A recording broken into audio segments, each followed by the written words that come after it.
Assalamualaikum warahmatullahi wabarakatuh. Selamat datang di otomatisasi tata kelola sarana dan prasarana. Menganalisis perencanaan kebutuhan sarana dan prasarana. Hari ini kita akan belajar tentang perencanaan kebutuhan sarana dan prasarana kantor. Mulai dari pengertian perencanaan kebutuhan sarana dan prasarana kantor, kemudian prosedur perencanaan kebutuhan sarana dan prasarana, analisis kebutuhan sarana dan prasarana, pengusulan sarana dan prasarana, bentuk-bentuk formulir rencana kebutuhan, serta kebutuhan sarana dan prasarana kantor. Pengertian perencanaan kebutuhan sarana dan prasarana.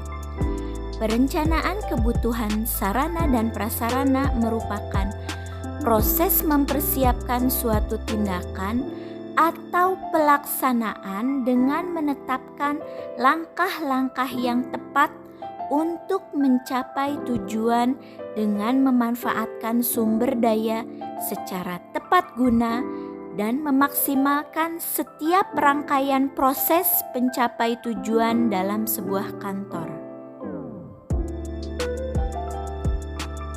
Hal yang harus diperhatikan dalam perencanaan kebutuhan adalah yang pertama, kesesuaian dengan kebutuhan dan kemampuan, karena barang-barang yang tidak tepat akan menjadi sumber pemborosan.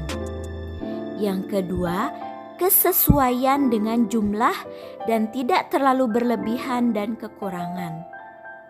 Yang ketiga, mutu yang baik agar dapat dipergunakan secara efektif.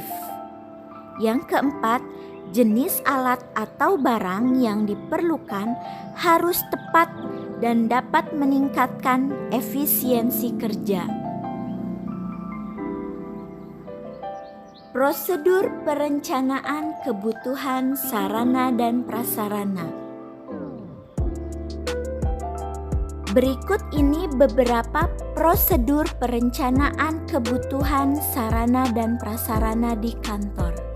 Yang pertama, menganalisis kebutuhan. Yang kedua, menginventarisasi sarana dan prasarana yang ada. Yang ketiga, mengadakan seleksi. Yang keempat, menyediakan dana. Dan yang kelima, memberikan wewenang untuk melaksanakan tugas penyediaan sarana dan prasarana. Syarat perencanaan yang baik, terutama perencanaan dalam memproses kebutuhan sarana dan prasarana adalah harus berdasarkan alternatif. Ketika akan menetapkan suatu perencanaan, sebaiknya memilih terlebih dahulu beberapa alternatif perencanaan dengan mempertimbangkan untung dan ruginya atau cost and benefit, sehingga dapat menentukan alternatif perencanaan yang terbaik. Yang kedua, harus realistis. Perencanaan tidak hanya tertulis dalam bentuk laporan saja, tetapi harus dapat dilaksanakan dalam praktiknya juga. Rencana yang tidak realistis bisa saja terjadi karena para pembuat rencana tidak memperkirakan adanya kekuatan, kelemahan, kesempatan, dan batasan yang dimiliki oleh organisasi yang bersangkutan. Yang ketiga, harus ekonomis. Apabila dalam pembuatan rencana tidak ada pertimbangan faktor ekonomis, kemungkinan saat pelaksanaan perencanaan tersebut akan timbul pemborosan-pemborosan, baik dari segi tenaga, waktu maupun sumber daya. Yang keempat, fleksibel. Perencanaan yang sudah dibuat hendaknya dapat dievaluasi setiap waktu yang dapat disesuaikan dengan perkembangan organisasi atau perusahaan. Dan yang kelima, rencana harus dilandasi partisipasi. Ketika membuat perencanaan, hendaknya Anda melibatkan berbagai pihak pada organisasi atau perusahaan. Dengan proses ini, akan memperoleh berbagai masukan atau input yang sangat bermanfaat bagi kualitas perencanaan. Analisis kebutuhan sarana dan prasarana. Analisis kebutuhan sangat dibutuhkan karena menentukan jenis, spesifikasi, dan jumlah alat yang dibutuhkan. Manajemen suatu kantor dapat menilai dan memberikan sarana dan prasarana yang dibutuhkan oleh kantor sehingga dapat menunjang kegiatan yang ada dan menghasilkan output yang berkualitas.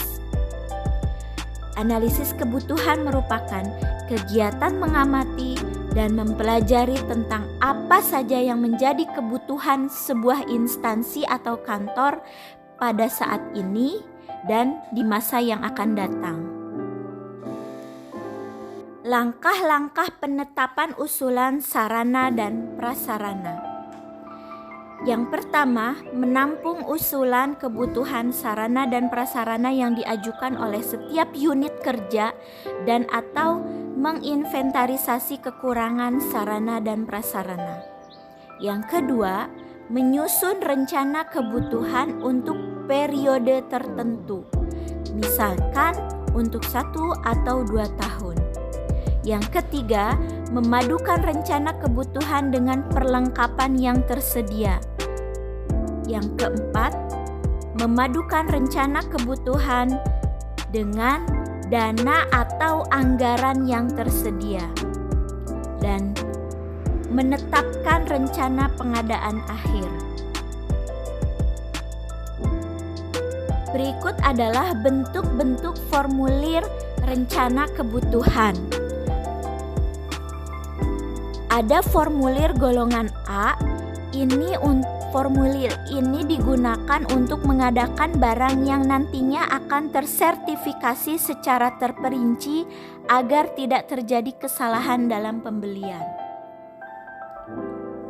Selanjutnya, formulir model B, yaitu formulir ini biasanya digunakan untuk mengisi jenis kendaraan yang dibutuhkan untuk perusahaan. Selanjutnya, formulir model golongan C. Formulir ini biasanya digunakan untuk mengisi tentang penambahan lahan yang dibutuhkan sebuah organisasi. Yang keempat, formulir model D. Formulir ini biasanya digunakan oleh pegawai untuk merencanakan secara terperinci jenis barang atau sarana yang dibutuhkan agar dapat menunjang pekerjaan di dalam unitnya. Dan bentuk-bentuk formulir yang kelima yaitu formulir model E. Formulir ini biasanya digunakan dan diisi untuk mengetahui tentang ketersediaan alat atau sarana dengan kebutuhan alat yang nantinya akan diusulkan. Kebutuhan sarana dan prasarana. Dalam menentukan kebutuhan, diperlukan beberapa data, diantaranya adalah tentang distribusi, yaitu bagaimana sarana dan prasarana itu disalurkan. Kemudian yang kedua tentang komposisi, yang ketiga tentang jenis, yang keempat jumlah dan kualitas.